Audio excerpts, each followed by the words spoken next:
I came to my first, it was actually NIS back then when I started, and I came to my first one and I met a group of people who really took me under their wing. I was young and new to the profession and didn't know anything, and they taught me the importance of sharing that wisdom and helping others and cooperating and doing all this. So it was a valuable experience for me from the start. Welcome to the Net Assets Podcast, the official podcast of NBOA Business Leadership for Independent Schools. This episode is provided with the generous support of Facts. I'm your host, Jeff Shields, NBOA President and CEO, and today I am thrilled to welcome Frank Aloise, Chief Financial Officer at Springside Chestnut Hill Academy, where he has served for more than 25 years. Are my notes correct? Yes, yeah. Oh my gosh. Frank is a pillar of the independent school business profession. He was the 2017 recipient of the Ken White Distinguished Business Officer Award, chaired the NBOA Board of Directors from 2013 to 2015, and is a perennial presenter at the NBOA Annual Meeting and has long been a trusted and familiar voice in Net Assets magazine. Frank, welcome to the podcast. Yeah, thanks for having me. What took me so long? I don't know. I know. I've been thinking about my guests recently, and I'm thinking, what was I waiting for? Season 2. I wanted to see if I got picked up before I brought you in. Hey, true, you had some listeners. Exactly. And that's still a question I have. We're recording this episode live at the 2026 NBOA Annual Meeting in Orlando, which, among many events, features the return of the Fun Run, now officially the Net Assets Podcast Fun Run. Now, I know you're a runner, and I think you participated in the very first NBOA Fun Run in your hometown of Philadelphia, up the Museum of Art steps, Rocky style, and you've been to many fun runs since then. When did running become such a big part? That's a funny story. I was never a runner or much of an exerciser, and even through school as a young person. However, after the pandemic, one of my NBOA colleagues had a pretty big heart attack, and he did a little speech on Zoom with a group of us and told us the story. And it got me thinking that maybe I should be thinking about my cardiovascular health, do a little. And both my parents had heart attacks, so that was probably a signal that I should do something. Sure. And so I went and got checked out. And then starting in June of 22, I set some sights on some big challenges and went out and chased them. Okay, just tell us about one of those challenges. So probably the biggest one that I've done is the Art Museum Steps. Yes. On my return to the Art Museum Steps now 2 years in a row for Legacy of Hope, which is a charity in Philadelphia that raises money for people suffering from food insecurity related to cancer diagnosis. And you spend 24 hours running up and down the steps nonstop. Unbelievable. How do you train for something like that? I spent a lot of time on Stairmasters. Wow. And a lot of time running. And actually a lot of leg exercise too, just gym workouts. And this is your passion now. Yeah, it's become this crazy obsession of mine. And do you think it's important for CFOs and COOs to have something that takes them out of the school, out of the profession? Probably goes without saying, but have you found the value in just that alone? Yeah, I think one of the great things about the running that I'm doing, and I do mostly do singular running. So I'm not a group person, or I don't have a whole bunch of friends that I go running with. My wife is a big runner too, and she is always with a group of people. And she's like, don't you want to go running together? I'm like, I go by myself. Because it's really nice to clear my head, right? Yeah. Our job is just so complicated. Yeah. And you deal with so many different things every day, and there's always surprises, right? So it's nice to put on some headphones or not and go out in the woods. I do mostly trail running. Wow. And so I go out in the woods and just run for 15 or 20 miles and just lose myself in that, And that's crazy. I think it's really healthy. It's become sort of something that helps me clear my mind. Right? You can turn everything off or tune everything out. Yep. Now, our fun run's only a mile. I would say you need to do it backwards or something. It's not going to be challenging. I was actually... This week, because I'm traveling, I usually do a longer workout in the middle of the week. So I might go out early and do a little extra. The icing on the cake. I love that. When I wrote about you in 2017, you received the Ken White Award that year. I mentioned that you were my first NBOA friend. Does that happen to you a lot? Is Frank everyone's friend in this profession? It feels like you are. I think somehow I'm not clear maybe totally why, but I do have a lot of good friends that I've made over the almost now 30 years in the business. And I have some of my best friends. They're lifelong friends. And people you vacation with and you spend a lot of time. Yeah. And that speaks to this profession, doesn't it? I think so. I think it's really an unusual profession in that we become very close because of all the things that we deal with that are very complex, unlike most people's jobs. Right? I always say that I describe my job to people who don't understand. I say we're producing education. Yeah. And I have to deal with all the things except the producing of education. That's right? interesting. And so if you think of the legal issue, the HR issues, and the construction and the maintenance and the facilities and all the auxiliary things. And so there's just every day is something different. I had a week that was just like that epitomized, and I can't really talk about all the details That's of it, okay. but you could imagine. I can imagine. But there was one day where I did none of the things I expected to do that day. I spent the entire day just putting out 3 or 4 different fires that had come our way. I think also these jobs can be really lonely. You're the only CFO at your school, right? There's only one. There's one head of school. Yeah. There's one CFO, but we often say you don't walk down the hallway and talk to another CFO. So these relationships outside of the school that you form through Paysbella, through NBOA, really become a lifeline, right? Sure. And they did from the very start. I came to my first, it was actually NIS back then when I started. And I came to my first one and I met a group of people who really took me under their wing. I was young and new to the profession and didn't know anything. And they taught me the importance of sharing that wisdom and helping others and cooperating and doing all this. So it was a valuable experience for me from the start. And that's really why NBOA exists, right? To be a national organization that creates a space where you could do just that. And it blows me away that the 23 business officers that founded NBOA had so much vision to see how important that was, how necessary that was, and really built this organization, created it from out of nothing and created those opportunities for you. And it's a common theme when I talk to business officers like you who've been in the profession for so long that they talk about meeting founders, meeting the people because they're still around. They're not as active today in the association, but still around, and that they just naturally, they were inclusive before inclusive was cool. Yeah. You know, And those are some of the people I met Yeah. and they really are good friends. I was just talking to Bill Hodges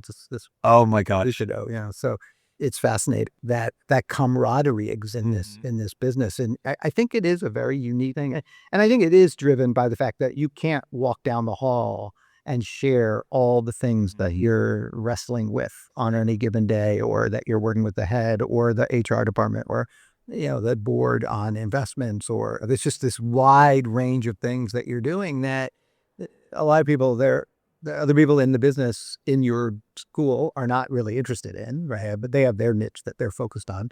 But it's also, they're a little bit abstract, some of those. Yeah, right. For sure. I'm going to take you back to 2011.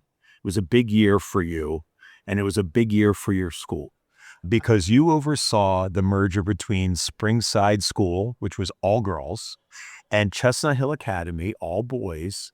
And Experience NBOA did cover eventually in net assets when you would let us talk about it. I remember right afterwards I said, Frank, this would make such a great program because mergers weren't that common back then. And you said, I'm not ready to talk about it, Jeff. But now we're 15 years later. So is it safe to ask you about that? What was that merger like for you? Speak to that. What were the things you learned about it? And what has changed in the M&A space 15 years later since you went through that process? That's a really good question. Yeah. Really good question. It was very hard at the time. It was very nerve-wracking because you're caught in this moment of change. There was a really interesting consultant who'd done some work with us on personality stuff, the predictive index, right? And he had done mine in May of that year, right when the board was making all these decisions.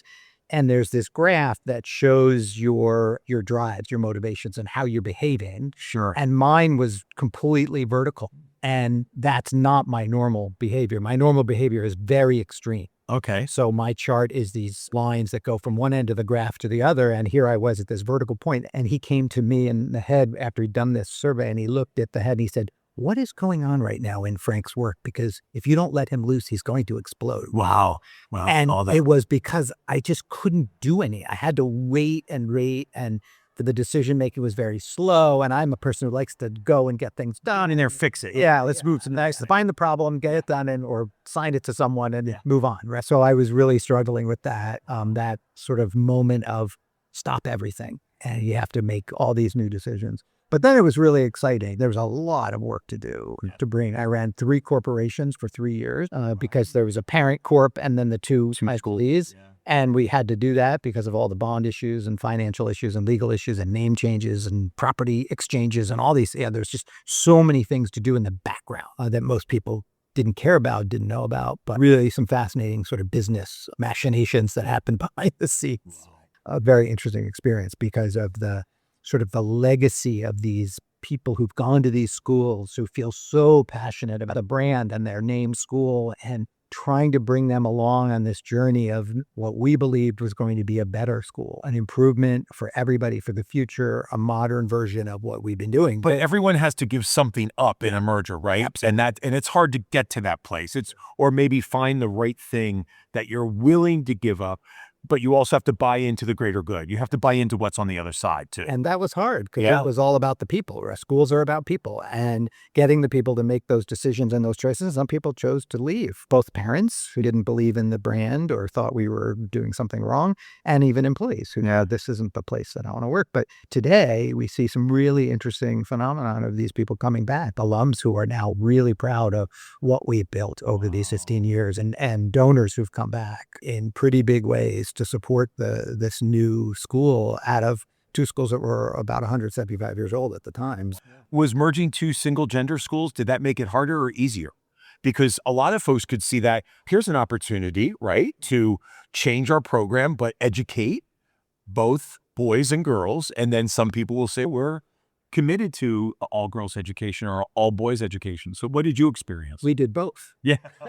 Okay. So we kept it pre-K 8 single sex co-ed high school. Okay. We'd had a coordinate program in the high school for many years, 50 years. I call it the longest courtship ever before we got married. But we brought it together, but kept the students separate. So to this day, we have our school we built that has a boys wing and a girls wing. Yeah. And we educate boys separately from girls in the classes. There's some overlap as they get into middle school, some lunch or recess time or drama, of course. Yeah, all the drama in middle school is, or even the real drama is, but in band and orchestra, things like that make sense. But otherwise, it's single-sex classroom. So a kind of interesting model, very different. And that was a very conscious choice as we looked at the future and tried to distinguish ourselves and keep a little bit of that, making those decisions. What do you keep and what do you give up? Today's episode is brought to you by our longtime partners at Fax. As a committed member of the NBOA corporate circle, Fax has spent 40 years helping independent school leaders run smarter, more connected operations. Fax provides intelligence technology that brings together enrollment, financial management, family engagement, and student information into one data-driven framework, so school leaders can move from reactive decisions to confident, proactive ones. It's not just a set of tools, it's a connected intelligence layer designed around the way your school works. To learn how Fax Intelligence can help your school anticipate change and elevate the family experience, visit faxmgt.com.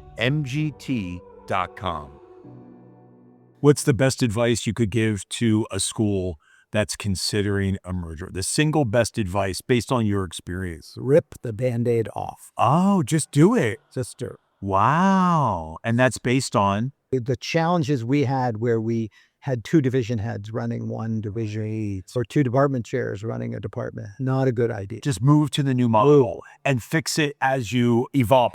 Pick somebody. Yeah. And so there were a couple departments where that happened organically. Yeah, because someone left. Because someone left. Yeah. In my case, the CFO from the boys' school left, and I was put in charge. That made it so much easier because I just built the office I needed. I assigned the jobs, created the job descriptions I needed, and I could start building from day one. Here, it took 3 years or 4 years for that other person to leave in a department. It was so complicated because you're worrying about stepping on toes. And this is not how business is done, right? If you look at the business world, and my daughter, my youngest daughter, is in mergers and acquisitions working for RSM in New York, ironically. Isn't that something? And so we chat sometimes about this. And one of her jobs is to help the companies choose who's going to be in charge. I love that. And listening to her talk about the challenges of that and how important it is, it resonates with me for sure.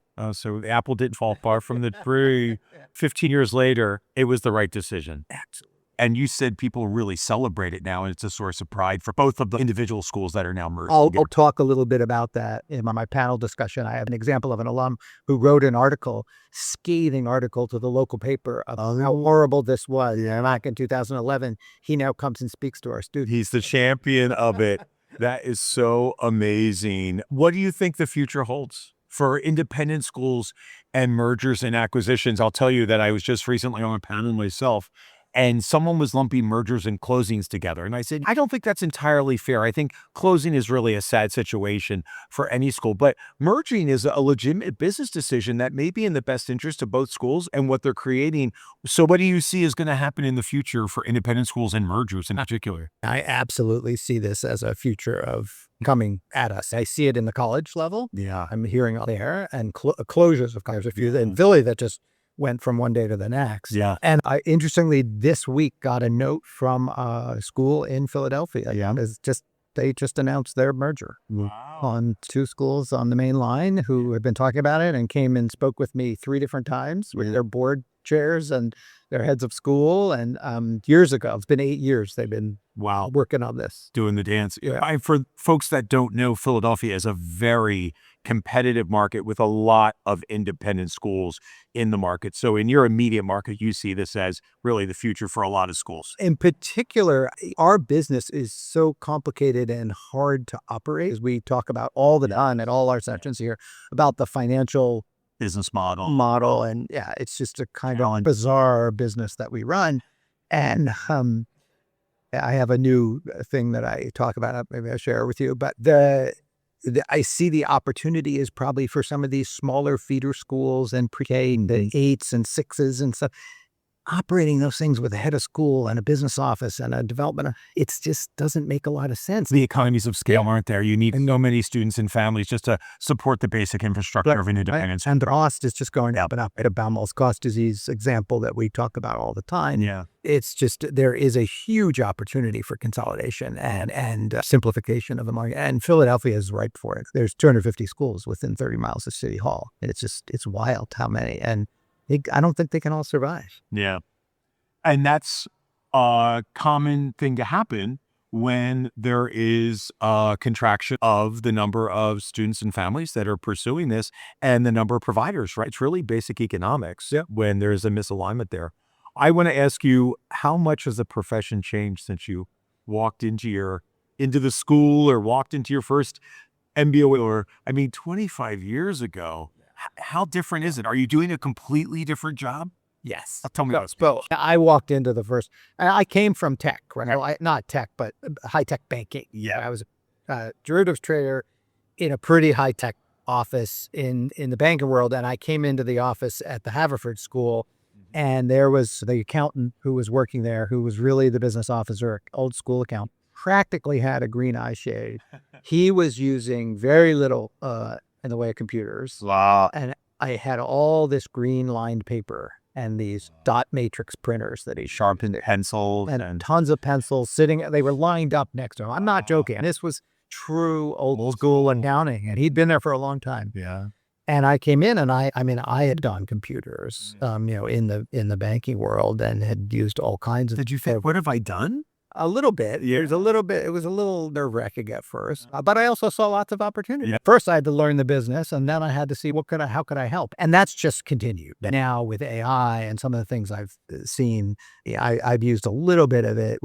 Some of our tech team is using it more efficiently, but it's just analysis of things. It was just incredible. I recently took our investment report and I dropped it into an AI tool that we have, and it created a podcast. Oh my gosh. So that the board members could listen to the 20-minute podcast, which was the report in a podcast while they were driving to work. Before they came to the meeting to discuss it. Yeah. And they didn't have to read this 80-page document that Common Fund had created. I love it. And it was pretty darn accurate. So that was just fascinating and it did in seconds, right? Yeah. In seconds. So there's huge opportunity for us to continue to change how we look at things and how we do our analysis. But you've done practically everything you can do in this profession from an association perspective, right? Yeah. Chaired PAYSBOA, NBOA, you've won awards from both. You give back all the time. No one's going to do this forever. I'm not saying you're ready to make any change, but no one's going to do this forever. I don't think so. What do you want your legacy to be? How do you want them to remember Frank Aloise and this profession and this association? That's interesting. I think there's sort of two things. One, there's a very personal sort of niche to that, and that is on the campus where I've worked 6 years. I walk around that campus and I have touched every piece of draw at campus, every building. It's not done. It'll never be done. Yeah, Right? right. But it's in really pretty good shape in the sense of a structure. Now we have to take care of the deferred maintenance and keep going and the upkeep. But there is this feeling for me that literally I planted hundreds of trees, right? I can walk around the campus and say, well, I thought about that with the architect. Yeah. I laid out that sidewalk. And Yeah. so that there's that physical piece that I can come back over and see that, or other people. Yeah. No one will remember me in 10 years. But for me, for my personal experience of having worked on that, because that's something I did enjoy. And then the other piece is just what you talked about a little bit earlier, is sharing knowledge and sharing the things that I learned and helping others. I've just really enjoyed that. And that's why I volunteered on the boards that I've been on, to help move things along and help others learn some of the things I learned. If I get a piece of information from one person, if I can pass that on to someone else, that's just a great opportunity to share wisdom and what I've learned. And so I feel that would be something important to be remembered. Can you believe how much the profession has changed? The things we're talking about, the things we're dealing with. And I was reflecting on my career and the things from the Great Recession to fast forward, and then it was COVID, and now it's AI. It really makes you marvel at how many recent world events happened and how they impacted this profession in particular in such a unique way. I feel like so many things do.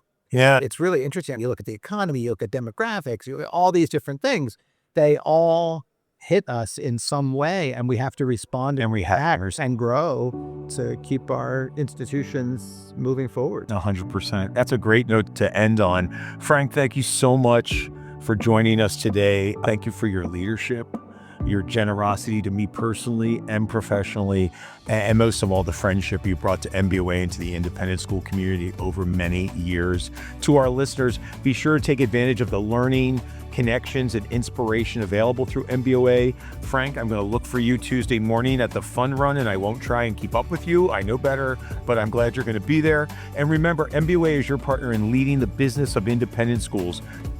Thank you again to Fax for supporting this episode of the Net Assets Podcast, technology with heart, powered by data. So until next time, thanks for listening to the Net Assets Podcast.